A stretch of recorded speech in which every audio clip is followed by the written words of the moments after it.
亲爱的弟兄姐妹，大家平安。愿上帝的恩典就与我们同在。我们一起来祷告。亲爱的主，你知道我们是多么软弱，但因为你与我们同在，我们又充满能力。主帮助我们，我们在这里献上感谢祷告，奉靠主耶稣基督的名求，阿们。我们今天一起来聆听一段经节，这段经节记载在马太福音第20章25节到28节。耶稣叫了他们来说：你们知道外邦人有君王为主治理他们，有大臣超权管束他们，只是在你们中间不可这样。你们中间谁愿为大，就必做你们的用人；谁愿为首，就必做你们的仆人。正如人子来，不是受人的服侍，乃是要服侍人，并且要舍命做多人的赎价。亲爱的弟兄姐妹，我们今天读到的这段经节，刚刚好是耶稣有两位门徒来到他的身边，跟他争取一件事情。因为这段经节刚刚好是当耶稣要进入耶路撒冷之前的那一段路上所发生的。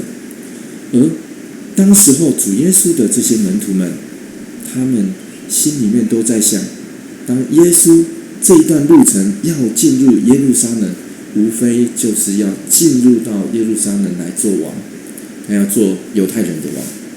因为当时候耶稣的身世是最好的事情，于是他有两位门徒就来到他的身边，并且跟耶稣私下要求说：耶稣啊，当你得到荣耀的时候，你的左右两边的那个位置就让我们两个来做。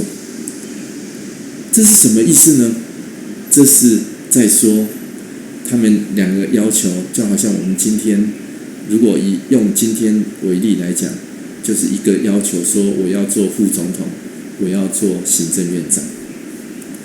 因此耶稣告诉他们说，其实他要让他的门徒知道，其实耶稣所带来的典范并不是如此，并且耶稣深刻的斥责了他们，并且告诉他们说：我要喝的杯，你们能喝吗？结果他们当然就这样答应说：是的，我们愿意。亲爱的弟兄姐妹，其实他们并不知道他们在要求些什么，以至于在这段经节的最后面，耶稣叫了所有的门徒来，告诉了他们这一段话。对于我们来讲，其实这段话正在告诉我们一个基督徒重要的观念。当我们在面对权力，以及在面对这个世界上总是会有座位上以及职分上大小的时候，惠勒德牧师这样告诉我们，服事的操练对那些拥有权力、影响力和位居领导地位的基督徒更为重要。虽然在社会上位高权重，他却愿意像仆人一样去服侍人，这绝对是每个门徒最大的挑战。惠勒德牧师继续这样说：效法耶稣的精神服侍人，让我们能享受谦卑的自由，不必再背负外表的重担，我们可以自由地做自己。自己是什么？自己不过是神的仆人，刚好有能力可以满足另一块泥土的需要。这种活力十足的爱的表现，不但能够为我们带来自由，我们凭信心所流露出来的爱，也能在属灵旅程中保护我们不落入陷阱。亲爱的弟兄姐妹，如果我们都能够想到惠勒德牧师在提醒我们，我们在这个社会上再怎么被看重，我们在这个世界上再怎么享受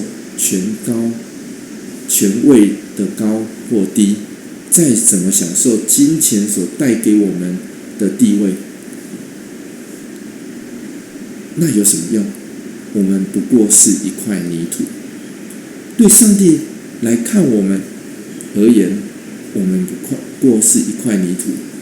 如果我们都能够用这样的角度去看待自己，那我们真的可以谦卑下来。因此，我们这块泥土去服侍另外一块泥土，那又有什么高低可言呢？亲爱的弟兄姐妹，这其实就是服侍。耶稣就这样教导我们。